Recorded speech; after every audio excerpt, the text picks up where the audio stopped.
on the screen, and I will make sure we are live in all the places. All right. Yes. Hello, hello, hello. If you guys are out there with us, say what's up to us in the chat or in the Twitter comments. We have, well, this is technically, we are resetting our streaming life right now. This is episode 1 of the official AI Slop review. And we are going to make it a banger for you guys because we got none other than the legend himself down there in the corner, right there. I always have a hard time pointing with the camera direction. Bennett, you say your name Waisbren? Your last name? Waisbren. Waisbren. Yeah. Bennett Waisbren, who I have known for, we've known each other for what? Over a year now, right? It's been about that. Yeah. I want to say at least like a year. Yeah. Yeah, and he has one of the most insane Instagram feeds that has no doubt inspired an entire genre of AI creator with the stuff that he made in SORA version 1. Like there's no doubt that you have completely inspired an entire genre of AI creator, but we'll talk about that in a minute. As always, we're also joined by our fearless leader over at Glyph, Fabian. He is one half of the founding partners and my partner in crime on the social media side, the one and only Angry Penguin. And we are missing our man Enigmatic E because he just had his baby today. So big congratulations to Enigmatic. He will be back in a couple weeks. He is taking some much well-deserved time off for the little one. So if you guys follow E on Instagram or on Twitter, go send him a DM or drop him a congratulations on the timeline because that is a big deal. And I am fully expecting to see some high quality AI VFX baby content upon his return. We have a new star on the Glyph team. Yeah. So with that being said, Bennett, welcome. Thank you so much for joining us. For the people that maybe are not familiar with you, because it is entirely possible there are people with millions of followers who I have never heard of. Why don't you go ahead and tell everyone who you are, what you do, and how long you have been doing it for? Of course. It's quite an introduction. Thank you so much for that, Tyler. My name is Bennett Waisbren. I am an AI content creator, primarily on Instagram and Facebook, but also TikTok and YouTube. And I've just been in the whole generative AI game for like 3 years now overall. Mostly, I started doing images and stuff back with Midjourney, and then I really got serious about it when I started doing video stuff like almost 2 years ago now. So yeah, it's just been a wild ride. It's been crazy to see my account just like go where it's gone with the weird stuff that I come up with. And I admit that it's pretty strange. So I really appreciate it. Do you remember the first video you did and what model you used? Oh, the very first. Well, I mean, I've always been tinkering with video. I guess with AI, the first like serious video I made was with Comfy UI and Animate Diff. Like Animate Diff is what like fully addicted me to the stuff. Like the moment I saw what it was capable of when I was watching old Purse streams, if anyone's familiar, I'm sure many of you are. Shout out Purse on Purse, YouTube. yeah. Always shout out Purse. He's the GOAT. Yeah, just like the psychedelic quality to it that was like, oh my God, I've never seen anything. And even to this day, have not seen anything like Animate Diff. It's just like so unique. And being into the weird arts like I am, like abstract and all of that, I had to learn how to use it. And so it was the first time in a long time that I really sat down and taught myself like a new skill, a new program, just because I wanted to make stuff like that so badly that yeah, I started using Comfy every day, like every night, and just like got as good as I could get with it. And yeah, the rest is history. Were you doing I- like style transfer with Animate Diff, or were you just running like the motion LoRa's? Like, what were you kind of doing with I Animate was Diff? playing with motion LoRa's here and there. I would mostly just rely on control nets, video inputs, and like taking like already weird motions. I'm a big fan of like abstract morphing motions and stuff. Maybe things that like originate in Blender or whatnot, and just using that as my base and like yeah, basically slapping an image onto it or multiple images. Just like I like very textural, high resolution types of things, the camera's really close up to like some leaves or even some skin, just very like visceral. I liked really visceral results, and so that was kind of my thing. Just yeah, super abstract, not really telling a story per se, although maybe you could argue that it was telling a story. But yeah, I just wanted something that immediately arrested people's attention and looked like you were tripping on mushrooms or something like that. Yeah. It was a very novel style, Oh similar to yeah. the forum, right? Mhm. Like, I don't think you had seen anything like that before. So it was very uniquely AI. Kind of different to some Absolutely. of the stuff that we're all doing now. And it's basically this what's on the screen right here. This is like, I remember back when like this was the bulk of what you were posting before like Sora came out and everything. Like you just made these like really insane animate diff loops that were very captivating to watch. And like animate diff, if you were using the right model, it really did have like really insane texture. Oh yeah, absolutely. It really depended on the model for sure, and I would experiment a lot with that kind of thing. Is But this SD 1.5 based, or is it already the SDXL version? no, this was 1.5. Almost all of 1.5, right? almost all of Yeah. them that I did was 1.5. They started doing XL, I think, but I just wasn't a huge fan of the results most of the time. Yeah. So I stuck with 1.5. Yeah, Yeah. Animate Diff with the what was it, Photon LCM model was like insane. I Yeah, remember writing that was that so much. Machine Delusions, I think. Phil. I think. Yeah, Yeah, that was shout out to Phil. Phil. Shout out to Phil Yeah. on that one. That was a The great model. Photon LCM. That was Mm-hmm. Yeah, Man, the animate diff days were good days though. That was to me, I would consider that like the second generation because I started in Warp right before that. But animate diff was like, oh, this is like what we were trying to get Warp to be this entire time. That's awesome. Yeah, I just missed Warp. You know, that was like right before I kind of got involved. But I love what people were making with Warp. So okay, break this down for me. Where, because I can definitely draw the connection between stuff like that and even like stuff like this to where you eventually ended up with Sora, but where was kind of like the shifting moment for you between like the styles and like what would you say, because you definitely had a hand in creating some type of specific style and look in Sora. When did kind of like, what was the aha moment for you with Sora at the tail end of the anime diff era, let's call it? Definitely, yeah. I mean, it was kind of like it wasn't so much like a light switch. It was more of like a transition, like a gradient, where I kind of stopped making animate diff and moved into Sora and Kling and all these others, honestly. But you're right that Sora was kind of the main one I got into, and it was really around earlier this year, maybe February or March, when like, to be honest with you, it was the remix feature that like really, it was the remix in blend, in transition. There's a number of tools in Sora 1 that are very unique, and even still, because they didn't bring them over to Sora 2 for whatever reason. But there's like some really unique blending and transitioning effects that you get out of Sora 1. So I became obsessed with like taking existing footage, turning it into things that shouldn't be, like animals into humans, but then like playing with the weights and the sliders as far as like where along that path it would look the weirdest. And like I had I guess a pretty good intuition for like which results were the most shocking to look at and the most share worthy results. So I became, yeah, like this was the one.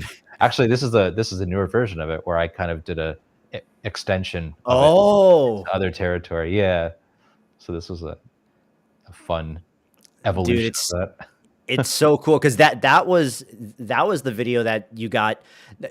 I wonder how many people in Instagram history have a video where they got 1 billion views. Like there's literally a B on there. That is, you don't see that every day. It's crazy, man. It was what a day that was. Super crazy. But Why do you, there's definitely a handful. But as far as AI, I don't know of any other AI videos that have crossed that line. I could be wrong, but yeah, it's crazy. I don't know what to make of it. why do you think, and I understand that none of us really know, right? But why do you think this video got 1 billion views? Well, there could be many reasons, but I think the top that comes to mind is the fact that even as I'm watching it now for like the 1,000th time, it's still shocking to me. Whereas like a lot of the videos I make are really shocking like the first few times, but then I kind of adapt to it. There's something truly like shocking in my brain as I'm watching this, that it's like, especially 2 or 3 seconds in when he turns around, it's very like unsettling. It's like reality is literally breaking in two. And like you think you're looking at something and then it completely flips it on its side. It's like, yeah, it's weird as heck. It just looks so real. Like there's a very Yeah. unique sort of Venn diagram of horror and comedy going on in that one, which is like an overlap that you very rarely see like that. Specifically Yeah. with this sort of like this like very everyday style angle to it, which might be the third circle, that like overlaps in there, and that makes it just extremely bizarrely unique. That became my obsession, would be to take these like otherwise very believable scenes and inject like a very unbelievable subject into it somewhere. Because like I feel like as the viewers, like the first thing we see in the video is the overall picture, and then it takes us like a second or two to see the thing that's off. And that's the hook. That's the thing that like gets people to watch it 5 times in a row, because it's like Dude, really weird. This is actually a great point from the chat. I think it plays on the idea of like, could this be some sort of weird birth defect or something in another part of the world, like those old Bat Boy tabloids? Like, remember when you'd be in the line at the grocery store and there would be the tabloids and they'd always have some like little monster kid or something, and people totally thought that stuff was real for like, Yeah. That's hilarious. I've never heard it compared to that. So someone says that there's only 3 other videos with 1 billion views on IG Reels. Damn. If that's true, that's crazy. I thought it was at least 5 or 6, but I mean, even that would be pretty small. That's crazy, man. I don't know. I'm curious what the other 2 are. Yeah, me too. So, okay, you really pushed like the SORA remix function to its limit. How did you kind of have to change your way of thinking with SORA 2? Because they didn't really they didn't give us the remix footage you upload anymore. I know. And that made me pretty sad. Like I kind of still hope that they add some of those features. I mean, they do have a remix feature. It's just obviously fundamentally different than SORA 1. But yeah, it like any of these new tools, it took a learning, a period of adapting. But I really am the kind of person that just really likes playing with new toys and like new tools. So like it wasn't, I mean, I still use SORA 1 on a regular basis, so at least I didn't have to give that up. But but yeah, like it's just a different way of approaching it, because it's mainly text to video that you're getting these results from, right? Like it does support image to video, but I've not had a good experience with it overall. SORA 2, where it really shines, is text to video. And so I've just been deep in the weeds figuring out how to best prompt for that. And that's kind of what I built the course around. Which perfect segue. Go ahead and plug your course for people that don't know you even have one, because that's brand new. Yeah, definitely. Thank you.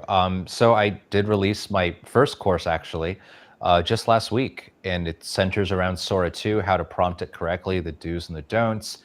Yeah, super happy with how it came out. I worked pretty hard on it.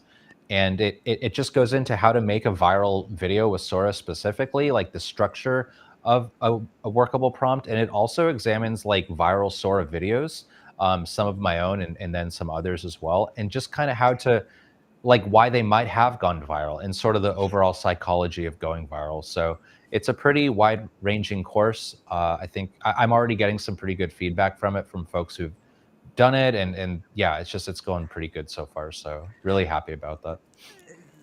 We have to talk about your ideation process, because this is like, you know, the stuff that we make is essentially like a small peek into what's going on in our brains. And given we also are augmenting our thought processes with LLMs at this point, right? But like,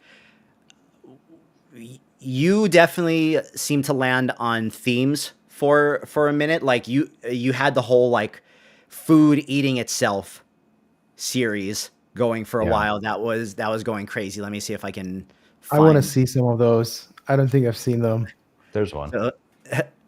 Halloween candy eating Halloween candy. Heck yeah. I mean, like you had some that went like really crazy. I actually really liked the ramen girl. Oh, me too. Yeah, it didn't do quite as good as I wanted it to do, but I did like making this one. And then that happens. I didn't even prompt that, by the way. The AI chose to do that final little thing. But yeah, like as you scroll through, in like the same way that maybe like a graphic designer would maybe try to arrange their grid so there's like it moves from one color of post to another color of post in like a gradient, right? We all seem to kind of have seasons that we find for ourselves in the content that we're making. How do you, what one, give us an idea of like what an ideation process looks like for you, and two, how do you decide like, ooh, this is a theme that I want to keep moving with for a while? Like right now it's the Centaur women. Yeah, that's a really good question. And honestly, sometimes that transition between seasons, as you've called it, is kind of a very subtle thing. It's kind of like I kind of just build off of things that are already working in a slightly different direction, just in an exploratory way. I'm always exploring different like territories. And so like those ones you were just showing with like the old webcam footage of like the guy and the girl in the bedroom, but it's like a, you know, octopus or a horse or whatever. That was kind of a permutation of the centaur women thing, because for some reason right now centaurs are blowing up on my page. So I'm trying to explore other directions of like recognizable environments, because like, you know, old 2000s webcams, like we all used to have those, and you know, talk to each other and stuff on using them in our rooms, and it's like it's something you instantly recognize, like, oh, that this looks like a familiar scene, but like I said earlier, a very unfamiliar subject is focused in it. So that's kind of just like I didn't I guess I kind of made the point I want to make. When I go from one season to another, it's really just like a branching off. Like I'm just branching into a different direction, if that makes sense. Do you run into a lot of issues with content filters or with like getting flagged either on Instagram or on Sora? On Sora, yes.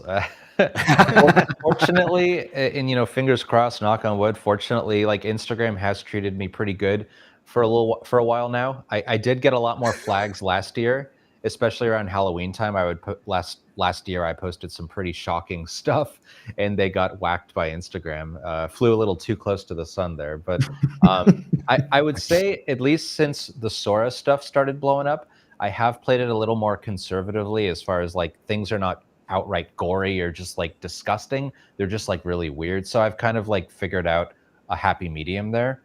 But yeah, as far as Sora I goes, love this. oh yeah, I love this one. oh thanks, Sorry, man. I love this one. I'm actually really glad that you point. Yeah, I'm a big fan of this one too. This is definitely different from my other stuff lately. But this was actually one 2.2 fun. This was really fun to make. But yeah, as far as Sora, yes. So the sensors on Sora are obviously really sensitive, and there's like a number of ways to kind of get around that, but without like breaking guideline. That's been a process, having to figure out how to not get punished by Sora, and And sometimes I'll be honest, you can run the same, and this isn't advice because it's kind of a gray area, but like if you run the same prompt through Sora multiple times, there's a chance that that fifth pass through will actually give you a video, but the previous 4 will get rejected. So it's kind of a process of trial and error when it comes to Sora.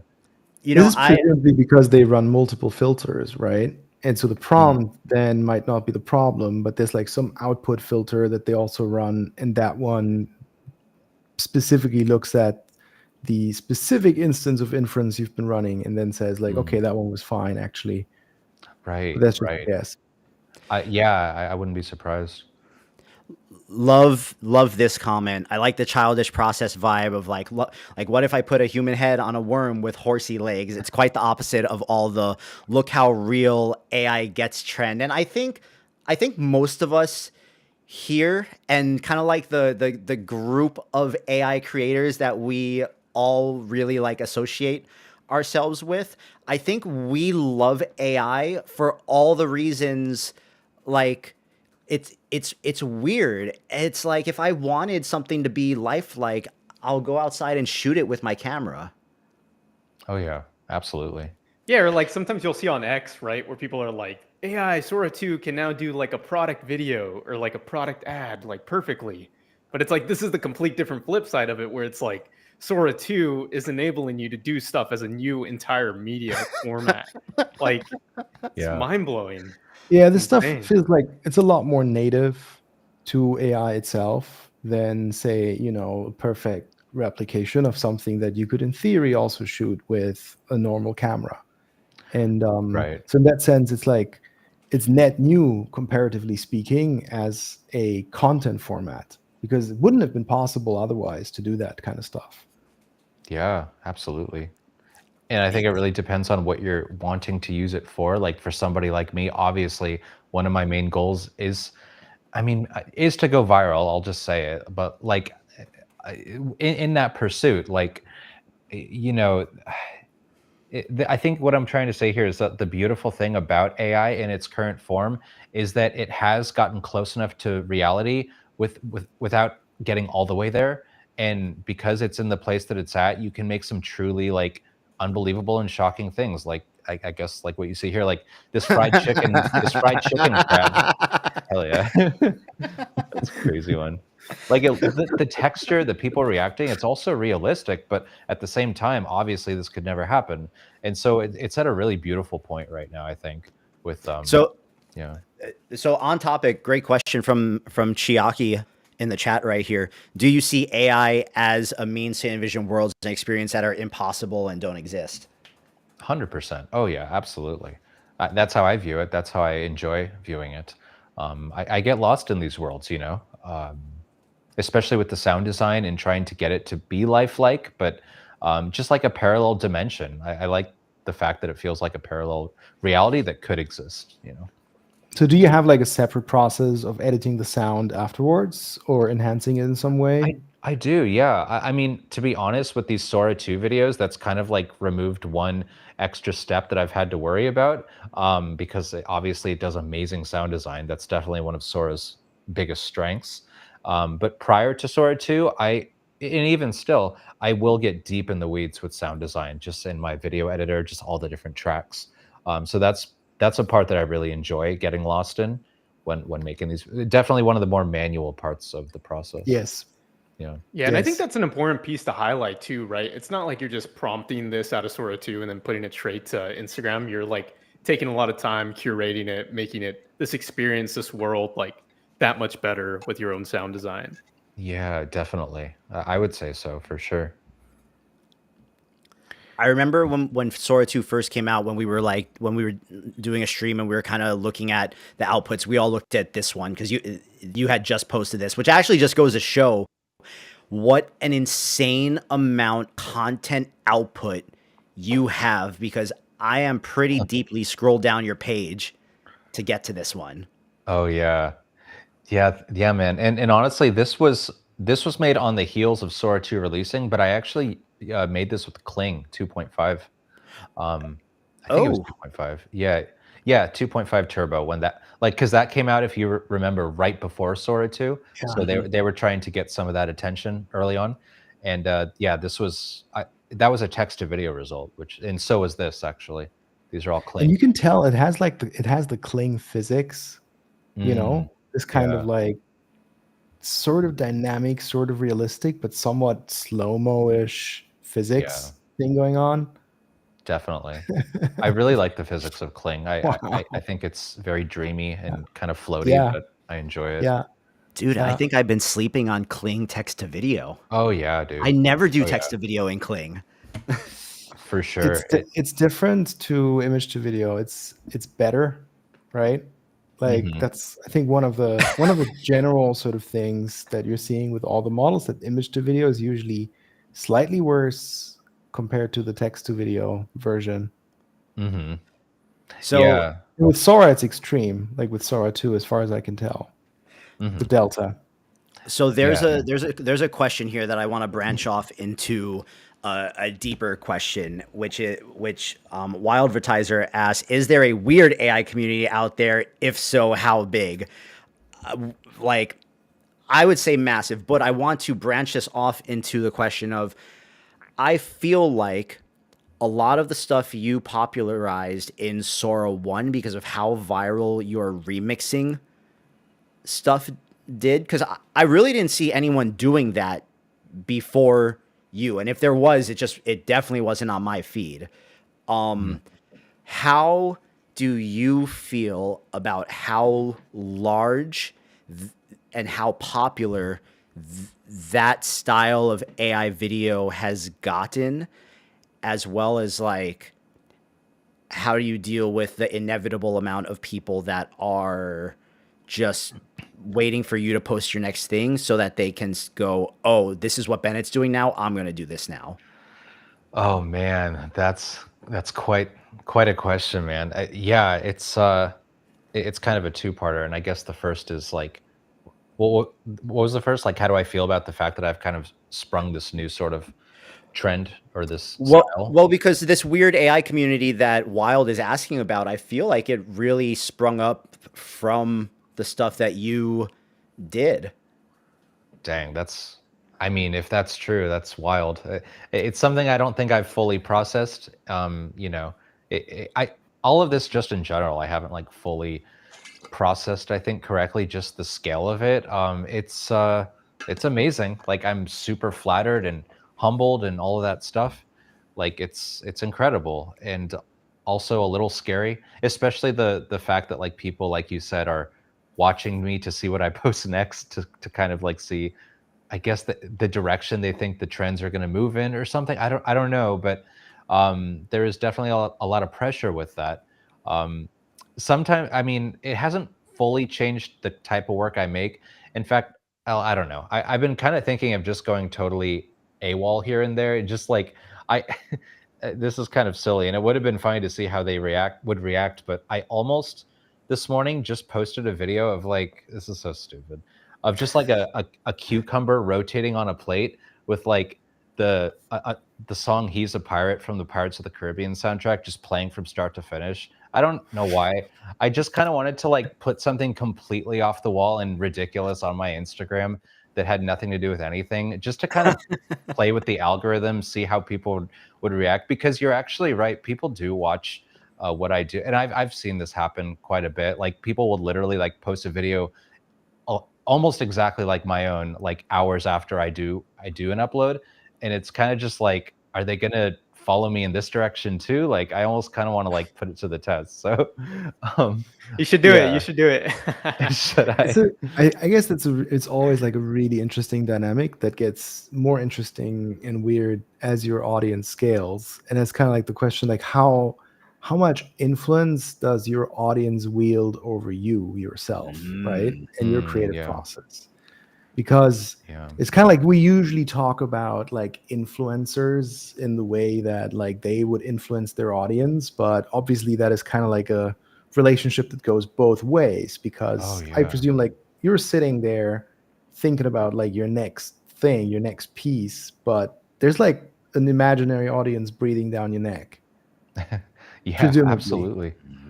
Yeah, that's such a good point. Like, I think both sides influence each other to a degree, and I'd be lying if I said that I wasn't some occasionally influenced by the algorithm and kind of what it prefers, what people are watching. That's obviously why I've leaned into the whole centaur women thing a lot harder these last couple weeks, because those videos are really blowing up on my page more than other stuff at the moment, and so. And because, like I said, this is one of my main, sources of income as a business, like obviously I'm going to lean into that sort of thing. And also it just looks really cool. Like, look how realistic those centaur, like it's so real looking for whatever reason. I don't know what Sora could have possibly trained on to get realistic centaur women, but they look amazing. So yeah. So there's a really good question in the chat here. AI, if it's done in the right way, then it is fine. But nowadays, people do it in the wrong way. Also, some people are doing it in a very wrong way. What would you say about this? I feel like that while that question is specific, it's also very vague, because I think you'd kind of have to define what you think the wrong way to use AI is, right? 100%. Very good point. Yeah. No, for sure. Like I mean, there's some instances where it's pretty obvious that this is the wrong way. Like if you're completely misrepresenting a person and trying to show them doing maybe something illegal or something that is clearly not them doing it, I think that's probably the far end of the spectrum of you shouldn't be doing this. But then it gets into much more subtle territory, especially with what I do, because I do have a lot of people online who are like, you shouldn't be making stuff like this. It's bad for kids. Like, it's ugly. It's horrible. But in my opinion, it's just artwork, and I'm just making weird, shocking things. So it's definitely more of a gray area there. But I think it really depends on the use case and like how you view these things. Like, I think as these tools get more sophisticated, it's going to be more of a discussion.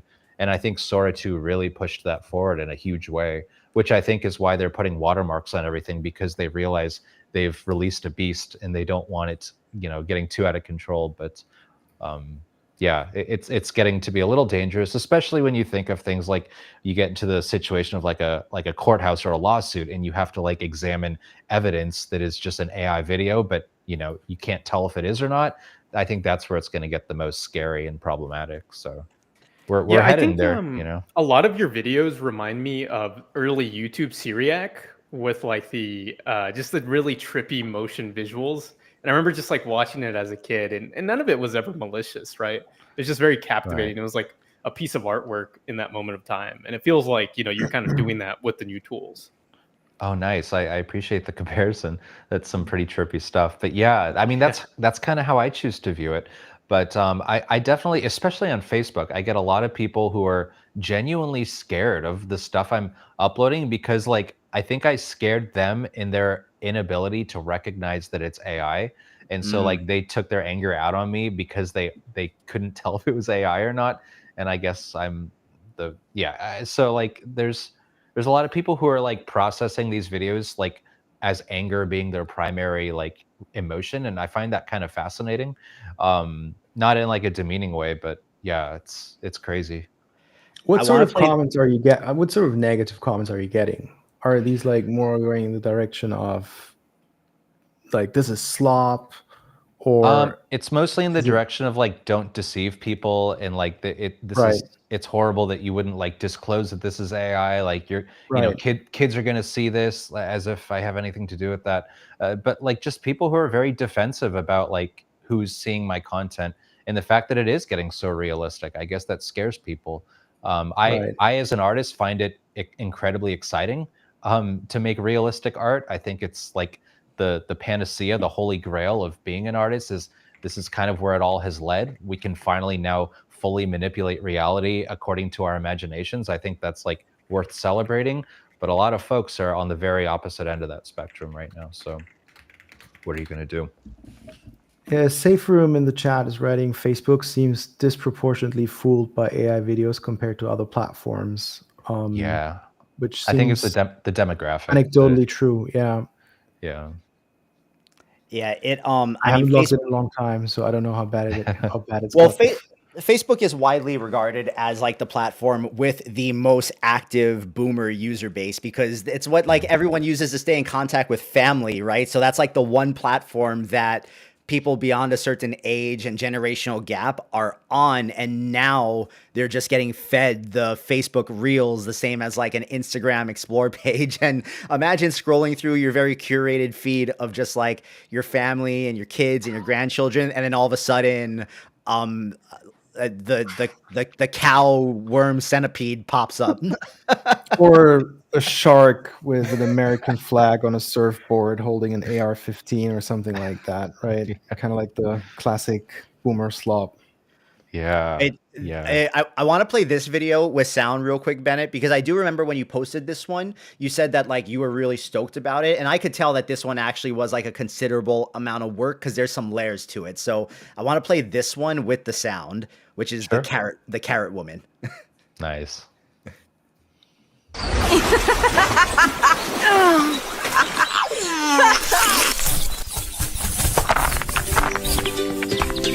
We plant the seeds where the sunshine hides, so how they grow our food with pride. Carrots, carrots, carrots, carrots, orange sticks that fill my plate. Crunchy, munchy, oh they're great. Carrots, carrots, carrots, carrots. So is this like Sora, and then like some sort of lip sync continuation in the end, or one animate?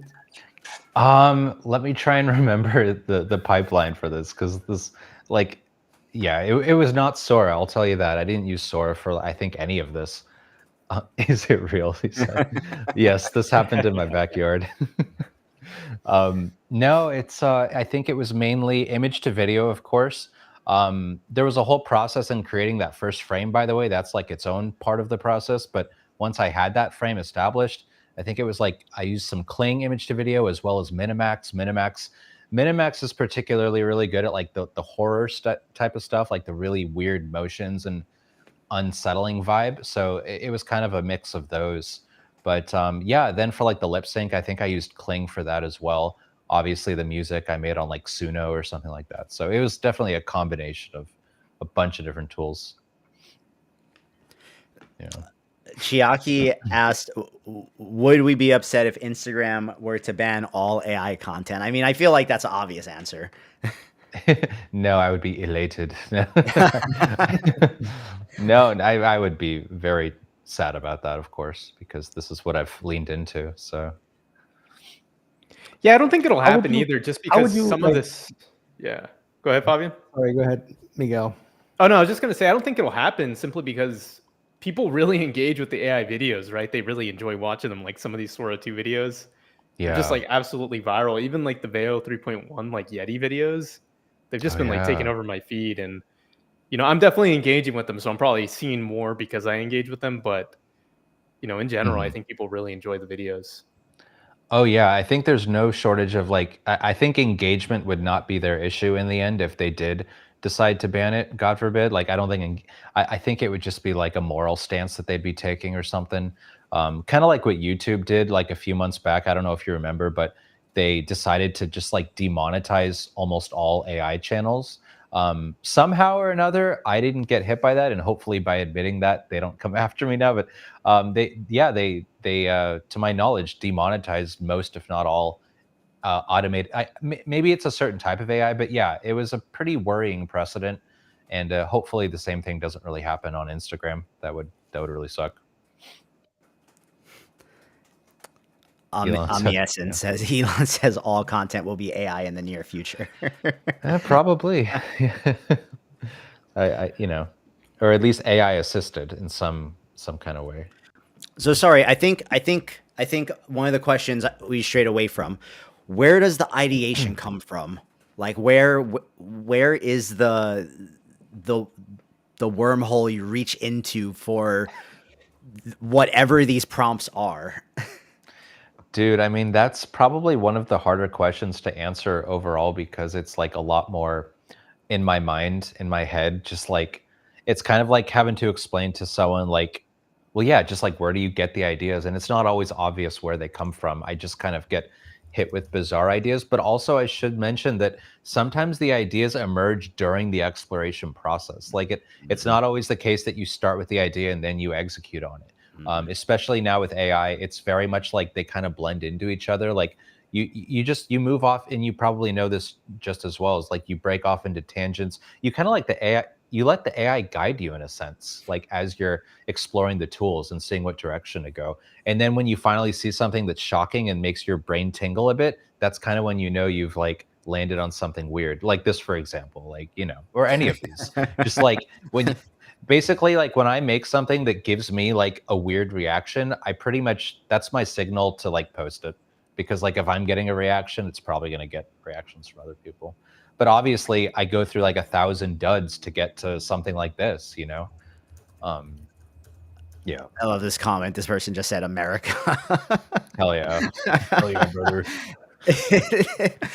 So for me, and just to kind of piggyback on that, I kind of relatively early on, and I think it's what has helped me really to be able to create and go in different directions, kind of accepted the fact that there's a certain amount when working with these tools of control that you need to kind of surrender to the other side of it. And the more tightly you try to like write a prompt and you try to constrict it, you're actually hindering the creativity of whatever model you're working with. And a lot of times, like, you should be bringing your idea to the table and then accepting that the AI, whichever model you're using, whether it's Sora, VO, Kling, whatever, is going to have its own interpretation of that idea that you give it, and meeting it in the middle based on what you see in your head and what it shows you, I think is really where the magic happens.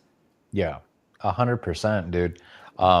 It's so important. It's actually one of the things I like bring up in the course, is this idea that like less is oftentimes more, especially with Sora 2, when you're prompting, that like you really don't want to overdo it. Yes, it can handle a lot of context, and if that's the direction you want to go in, like with dialogue or whatever, that's fine. But in my experience, the smaller the prompt, the more interesting the result with Sora and with a lot of these others. So I agree. Like there is a creativity these tools have that if you just hand over some of your own control, it will like it'll please you and like surprise you and stuff.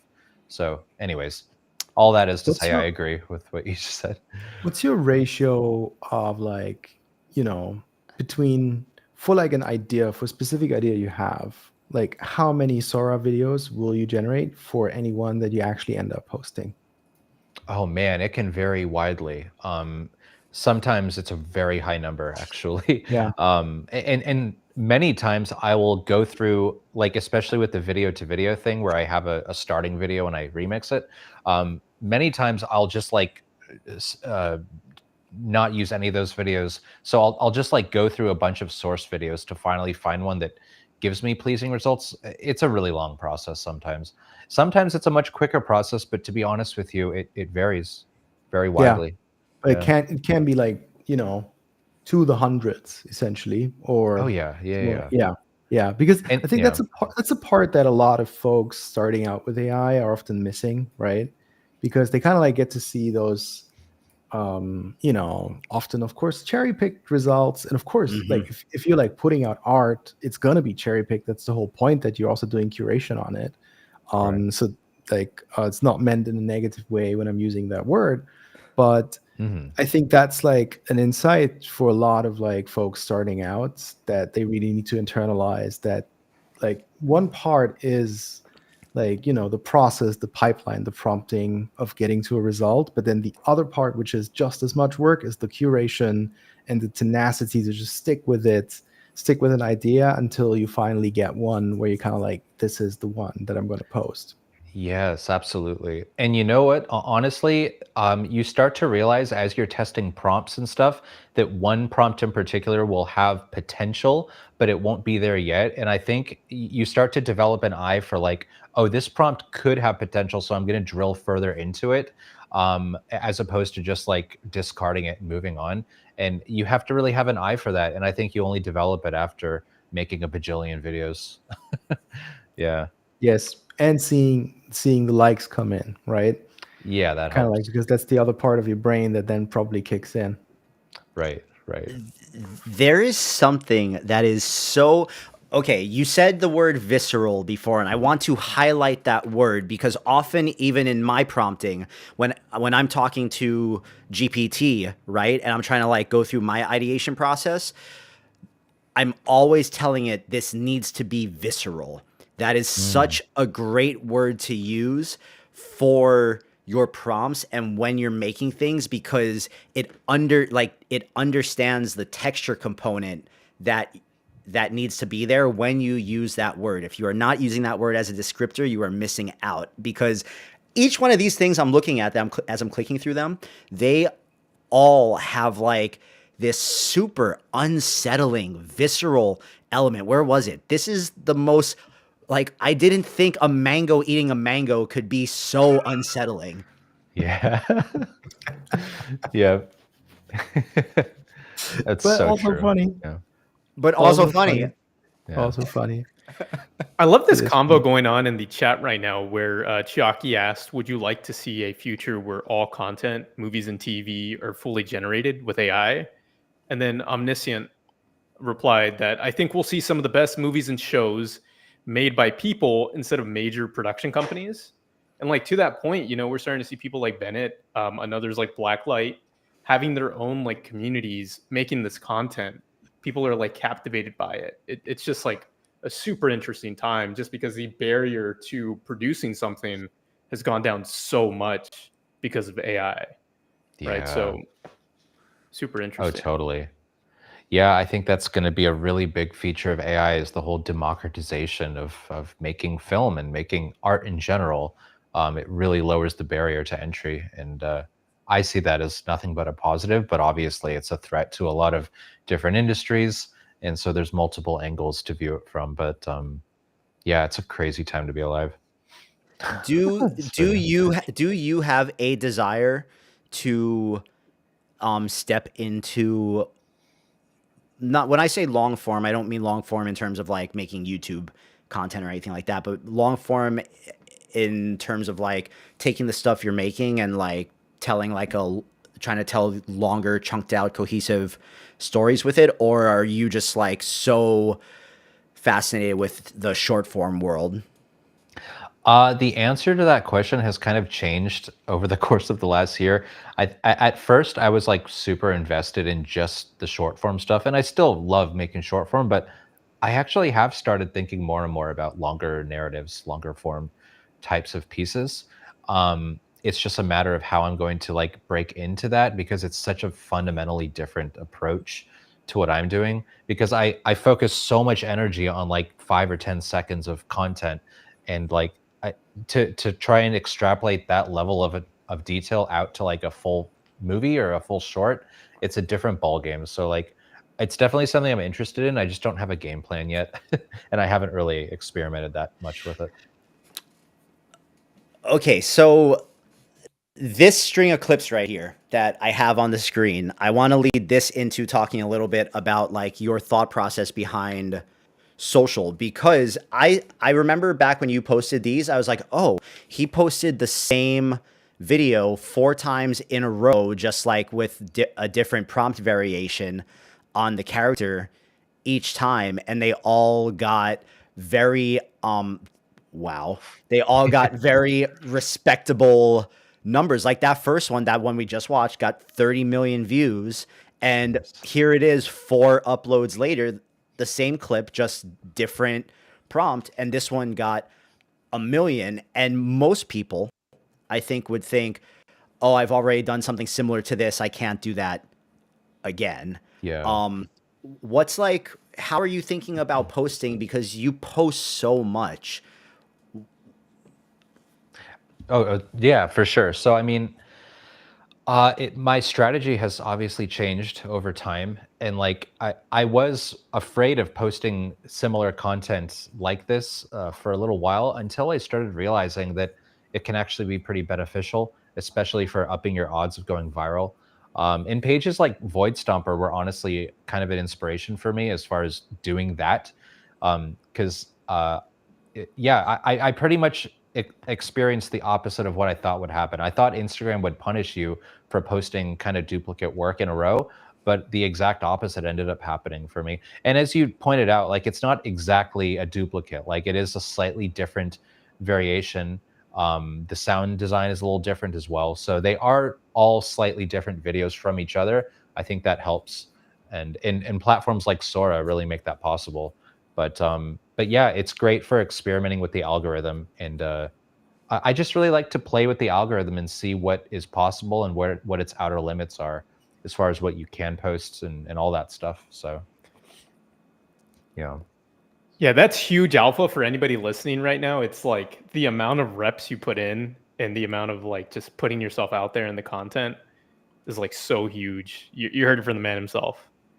Oh yeah, and to be honest, like it's hard to say what other people's experience will be at having smaller pages. Like it's perfectly possible that larger pages might get treated a little differently, and so maybe when I post like 5 similar videos in a row, I get treated differently than a smaller account. So I want like a full disclaimer there that like this might not work for you, but at least in my recent experience, it has been beneficial for growing my account and for increasing the odds of going viral. So, you know, take that as you will. It's not like direct advice for your own pages, but like it worked for me.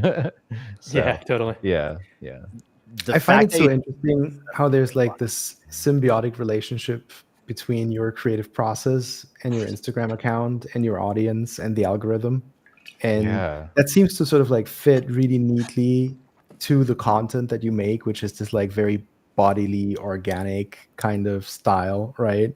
So it's just like something I noticed. It's kind of like, okay, there's the symbiosis, and then there's this like organic type of relationship, and then that content is also so organic. It's really neat. Oh, that's so interesting. Yeah, they definitely all play off each other and influence each other for sure. Like I like to think that these things like don't directly influence what I make and what I do, but it's simply not true.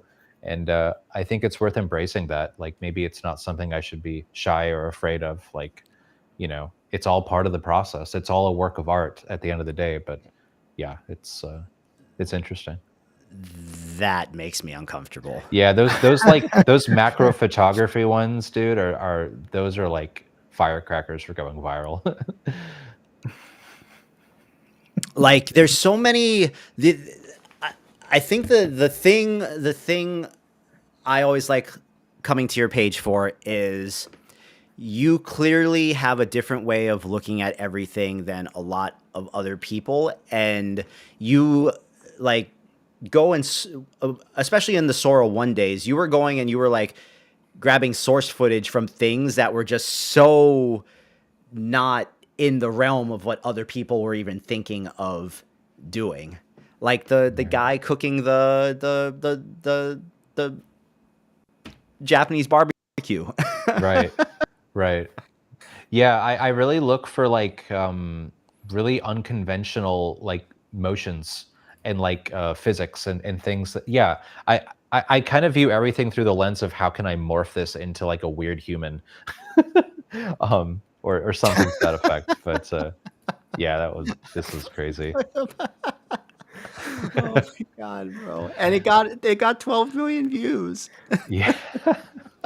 Has anyone from the OpenAI team ever reached out to you? Never. No. Never. I think they're afraid. You of probably me. have like some of the most viral Sora They're videos. probably afraid. Yeah. They're secretly watching. Do you think when they released original Sora with that remix function, do you think they imagined any of this? It's hard to say, man. Who knows what they're doing behind the scenes as they're testing all this stuff, and who knows what versions of the models they have that will never see the light of day, like that can do even. I mean, yeah, it's hard to say honestly. I want to say maybe, maybe some crazy people in the team who are as crazy as I am got their hands on it, but I don't know. Oh, this was the collaboration that we did. Oh yeah, here it is. Hell yeah, that was so much fun to make. And there's a little guy. The zoom in at the end is so funny. It's so good. what would you say, like, obviously, like, you have an insanely large body of work because of your output, and like what has been your favorite era of what you've done so far? Man, that's a toughie. You know, I want to say probably Animate Diff still takes the cake, like for most of last year. The amount of fun I had experimenting and seeing the results of like playing with all the different nodes and weights and levels. It was just like intoxicating. Like it was so fun to experiment inside of Comfy UI. And now I get a similar excitement with one, but there was just something like this is Animate Diff. Like there's just something so satisfying about doing diffs, in my opinion. And the fact you had to like go into Discord to find the workflows or like ask other people for Yeah. the workflows just made it like so special and like such Oh a yeah. subculture yeah, to me too, those were the favorite times. Like jamming Right? out on Animate Div, hopping in a live stream or a Discord chat, like asking your homies like, hey, how'd you get that thing working? How'd you get that workflow working? This node's not working for me. Oh, you gotta Oh like yeah. update your drivers or whatever, you know, it's just so Oh, such a special, so mess. Such a magical. mess. It Yeah. was chaos. Super crazy. Do you think the trend of the people feeding the tiny chibi foods their themselves, and also people feeding like the tiny babies the food, originated from your food eating food series? I do suspect that a little bit, especially with the chibi foods. It's interesting that you brought that one up because I have thought about that. You know, I can't like prove it, and honestly, even if it were true, it's not that big of a deal. Like I just see it as me inspiring them. At least they're not just like outright reposting and copying it. So I do see it as kind of an evolution on it. But yeah, it is one of those weird gray areas where it's like, oh, this was one of the more Oh my viral God. Salmon Man. self-feeding ones. Yeah. 65 million views on Salmon Man eating the salmon. That's crazy. That is insane. Yeah. Wow. This is more views than like a Champions League final. It's insane. I Maybe mean, not. Close. I mean, think about it. When was the last time a Super Bowl got a billion views? Never. Never. Yeah, it's Sloppers pop, as we Sla- like to say. it's mind-boggling for sure. Oh man. Well look, we're coming up at the top of the hour. Bennett, is there anything, like, for anyone watching that is on their content, AI influencer, even just AI creation journey, just like a gem you would like to leave the people that are watching this now and that will eventually watch it on YouTube with, if they're struggling with their creations? Something maybe you wish you would have known when you were just starting to do all this stuff. Yeah, absolutely. Well, I would say I think a really important piece of advice is if there's like a program you've been wanting to learn, like Comfy UI, for example, but you're like too intimidated, I would say go for it. Like really follow. How do I articulate this? Because it's a really important point. Like if you see the potential in something in one of these tools, or like the inner artist in you wants to like follow in a direction, like don't be afraid to like jump into the weeds, like get really deep into a rabbit hole and just let it consume you. Because like I was like, for things like Comfy UI and stuff like that, I was afraid of it for a while. Like I didn't want to go down that rabbit hole because it was too scary, it was too weird to look at. But the moment that I did, like my life changed. Like I've never felt more fulfilled as an artist, like just being able to make what I can make. And that was only the result of like taking the plunge and like going all in with this stuff. And so like definitely do not be afraid of getting into the weeds of something, because you're capable of more than you think as far as learning. And also, even more important than that, is find something that you find fun, like really fun. Because the moment it hooks you and like you're obsessed with it, the rest is history. And like you don't have to really worry about a whole lot, like the hours you're going to invest in it. As long as you can find it fun, then I think the rest kind of takes care of itself. At least it did for me. So yeah. Very cool. Awesome. Thank you, Bennett. Of course. Everyone, Dude. you're one weekend away from greatness. Spend the weekend learning some cool shit.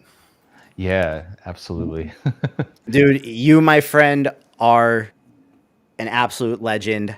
I will never not think of you as one with all this. And just know that you definitely inspired a whole, whether the people making the stuff want to give you credit for it or not, you definitely inspired a whole genre of AI creator. And I think that in a day and age where it is so hard to popularize a new idea and to get something to catch fire, that is something that is definitely very, very respectable, and it just shows how exceptional your brain is. I don't care how easy anyone thinks this stuff is. The sheer amount of ideas on this page are insane. Oh man, you're too much. No, but dude, seriously, thank you for coming and hanging out with us on our very first AI Slop review. For anyone that is watching that does not follow you yet, tell them all the places where they can find you and where they can find you at. Of course. So my username on most platforms is just at Bennett Waisbren, just my name, written as is, Bennett Waisbren. I know it's kind of a weird name to spell, but that's my username.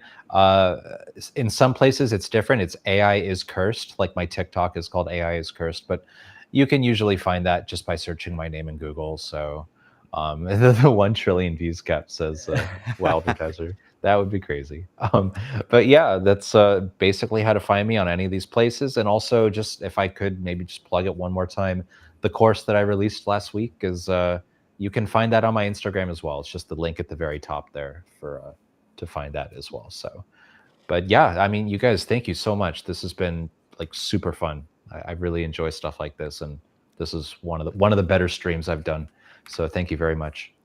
Hey, well, we love to hear it. Guys, in the chat, I dropped the link to Bennett's Instagram. If you are not following him, go follow him. You will definitely be happy you did when you get that little dose of what the fuck on your feed every day, a couple times a day. And I also dropped the link to Bennett's course over on Gumroad. If you're interested in trying to get better at SORA 2, look no further, because he's definitely the guy that you want to take the advice from. I bought it myself, and there is a lot of really great info in there, and you might even start to see some SORA 2 videos from me further down the pipeline. But no, Bennett, thank you so much for coming and hanging out with us. It was a pleasure, dude. We're definitely going to circle back with you, and hopefully we can get you to try out Glyph and do some cool stuff with us in the future. Absolutely. Thanks, man. And yeah, just as a really quick aside, I have used some Glyph apps, and it's a really, really cool platform. Just putting that out there. I'm really impressed with what you guys are doing. Hey, Thank you, Bennett. Yeah. We appreciate it. Thank you, guys. Thank you Thanks, for everyone. tuning in. Next week, we are back, same time, same place. And next week, we have another very special guest for you guys. We're going to be joined by my good friend, Gertie Got It, who is the Animate Diff Comfy UI master. Gertie has, I think he hit 2 million followers. Maybe he does. I know he has like multiple Instagram pages now. His main one is probably at like 1.8. Then he has multiple with like 200 and 300,000. Gertie is a madman with this stuff. So you're not going to want to miss next week's AI Slop review. My name is JBugs Creative. This is Angry Penguin and our fearless leader, Fabian. Follow us on all places at Hey Glyph. Make sure you guys follow us on YouTube. We are putting out plenty of dope tutorial content, and we have another one coming for you guys on Friday, and Angry Penguin just posted one yesterday. So go make something cool, and if you make it with us, be sure to tag us at Hey Glyph so we can see it and share it. We appreciate you guys. We'll see you next week, same time, same place. Take care.